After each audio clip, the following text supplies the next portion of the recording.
આવી ગંભીર પરિસ્થિતિમાં ખેડૂતોના મોંનો કોળિયો રોડાઈ ગયો છે એવી સ્થિતિમાં પણ પ્રતિપક્ષના લોકો કિસાનો નામે રાજનીતિ કરવાનો પ્રયાસ કરે છે। ગુજરાતની જનતાએ છેલ્લા 30 વર્ષથી જેમને જાકારો આપ્યો છે એવા લોકો પોતાની રાજકીય જાજમ જાળવી રાખવા માટે આ ખેડૂતોની બાબતોને તોડી મરોડીને રજૂ કરે છે,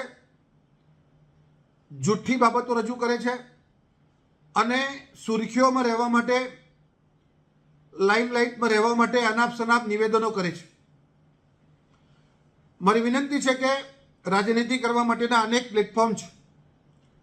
રાજ્યના અવિરત ચાલતા વિકાસમાં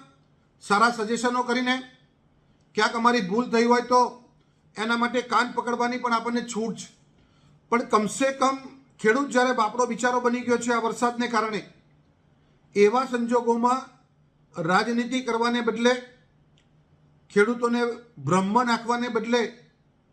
ટોળાશાહી કરવાને બદલે સાચ અર્થમાં વિસ્તારમાં જઈ અને પરિસ્થિતિનું આકલન કરી અને રાજ્ય સરકારને એના સૂચનો કરવા માટે આહ્વાન કરું છું।